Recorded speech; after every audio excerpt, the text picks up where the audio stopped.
Сәлеметсіңдер ме, балалар? Сендермен бірге Жамбыл облысы Мойынқұм ауданы Мойынқұм ауылы Жамбыл атындағы мектеп-гимназиясының қазақ тілі мен әдебиеті пәні мұғалімі Саурықова Әлия Байзаққызы. Сабақтың тақырыбы жасөспірім және ата-ана. Қазақ тілі 8-ші сынып. Оқу мақсаттары: тыңдалған мәтіннің мазмұнын түсіну, ұсынылған ақпараттан негізгі ойды анықтау, жай сөйлемдерді айтылу мақсаты мен құрылымдық ерекшелігіне сай қолдану. Олай болса, балалар, алдымен бүркіт жайлы аңызды тыңдайық. Бүркіт жайлы аңыз.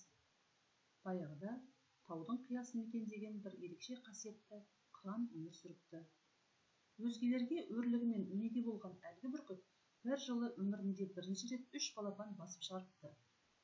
Балапандардың қанаттары қатайып, ұясынан ұшып шығуына аз уақыт қалғанда, бүркіт 3 балапанын уысына қысып, теңіз төсіне алып шығыпты. Ұшып келе жатып ол, өзіндік өмірге қанат қаққалы тұрған балапандарынан соңғы рет сынақ алып, бұлай деп сұрапты: «Қанаттыға қақтырмай, тұмсықтыға шоқтырмай мәпелеп бағып қаққанымды жақсы білесіңдер. Ертең өскесін, осының өтеуі ретінде маған қандай жақсылық жасайсыңдар?» Біріншісі айтыпты: «Анашым, сенің ақ сүтіңді ақтау үшін қолымнан келгеннің бәрін жасаймын. Мен сені өмір бойы қанатыма мінгізіп алып жүрем. Дүниенің 4 бұрышын түгел аралатам. Таңғажайып тамашаларды көзіңмен көретін боласың». Бүркіт басын шайқап, уысындағы балапанын теңізге тастап жіберіпті.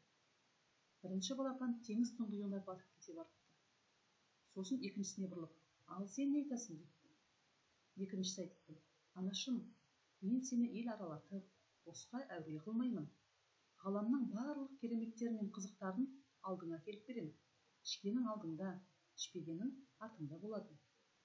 Бүркіт тағы да басын шайқап, уысын жазып жібергенде, екінші балапан да біріншінің соңынан кете барыпты. Бүркіт үшінші балапанына бұрылып, жарқышақ толы дауыспен былай депті: «Ал, сен мені қалай жарылқамақсың?» Сонда үшінші балапан былай деп үн қатыпты: «Анашым, өтірік қанша тәтті болса да, саған ащы ақиқатты ақтармасқа амалым жоқ. Маған жасаған жақсылықтарыңның шеті де, шегі жоқ екенін, оны өтеуге менің барлық ғұмырым жетпейтінін жақсы білемін. Дегенмен, менің өмірім сені әлемді аралатуға да, сан түрлі ғаламаттарды алдыңа алып келуге де арналмайтынын айтқым келеді. Мен сенің маған жасаған жақсылықтарыңның барлығын өз балапандарыма жасау үшін өмір сүретін боламын». Кәрі бүркіт сонда ғана көкірек кере терең демалып, «Біздің әулет аманатын алға апарар, қыран деген атқа лайық болалар ұрпақ туылғанына көзім енді жетті» деген екен. Олай болса, балалар, осы мәтінді талдайық.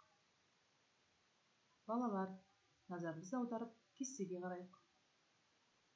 Кестеде бірнеше сұрақтар берілген. Жауабын тұсына жазамыз. Бірінші, мәтін не туралы?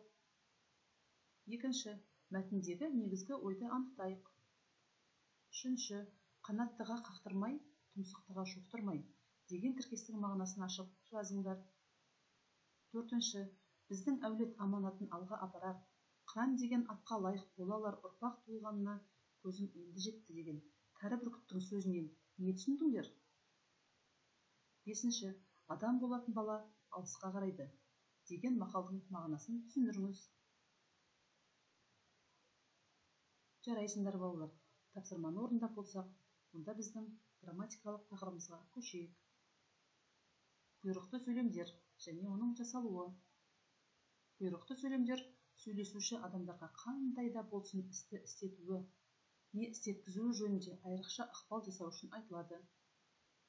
Бұйрықты сөйлемдер не бәсең ырғақпен, не көтеріңкі ырғақпен тиянақталып, белгілі бір амалдар арқылы қалыптасады.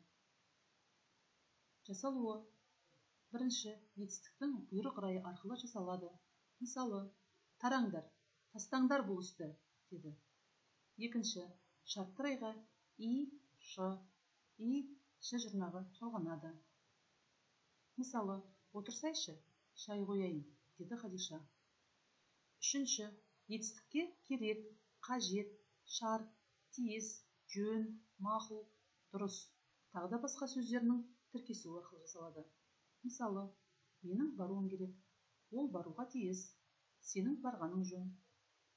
Төртінші, баяндауыштары ашық райдың келер шақ тұлғасынан жасалса, кейде бұйрық мағынасын білдіреді. Мысалы, бүгіннен бастап олармен сөйлеспейсің. Және бесінші, бұйрықты сөйлем жасауда әй, жә, сап-сап, сабыр, тек, тәй, тс, мә деген одағайлар да жұмсалады. Мысалы, тс, Давыдов келе жатыр. Бұйрықты сөйлемдер мазмұны жағынан да, берілу сипаты жағынан да біркелкі емес. Олар нақты сөйлеу жағдаятына қарай кейде кеңес білдіру, ұсыныс жасау, ескерту жасау, тілек, өтініш, жалыну мәнді болып та жұмсала береді. Олай болса, балалар, тапсырма орындайық. Үшінші тапсырма.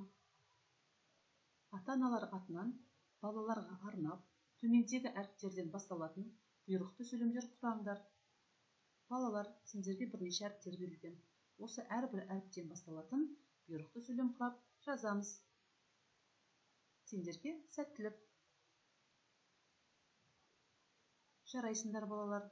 Тапсырманы мұқият орындап болсаңдар, төртінші тапсырмаға назар аударайық. Балалар, төртінші тапсырмада сендерге бірнеше отбасылық суреттер берілген. Осы барлық суретті біріктіре отырып, хабарлы, сұраулы және бұйрықты сөйлемнің жасалу жолдарын еске түсіріп, әңгіме құраймыз. Құраған әңгімемізге ат қоямыз. Кәне, жазайық. Жақсы, өте керемет. Олай болса, келесі тапсырмаға көшейік. Бесінші тапсырма. Бұл жерде екі пікір берілген. Отбасында адам бойындағы асыл қасиеттер жарқырай көрініп қалыптасады. Отанға деген ыстық сезім жақындарына, туған туысқандарына деген сүйіспеншіліктен басталады. Нұрсұлтан Назарбаев. Балаға берілетін бірінші тәрбие ата-анасын, туған туысын, жолдасын сыйлауға үйретуден басталады.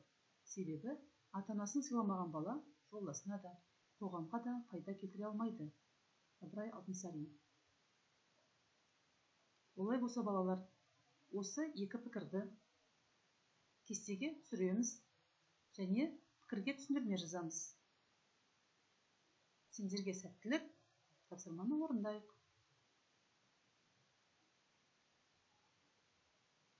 Балалар, бүгінгі сабағымызда Жүсіп Баласағұн және Абай Құнанбаевтың сөздерімен қорытындылағым келіп отыр.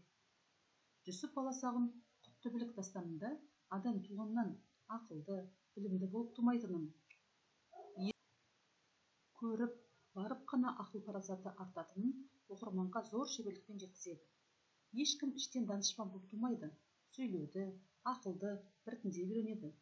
Адам үйрене келе білімді болады. Әрбір істі білімді адам тындырады деген екен. Ал Абай өзінің 19-шы қара сөзінде адам ата-анадан туғанда есті болмайды.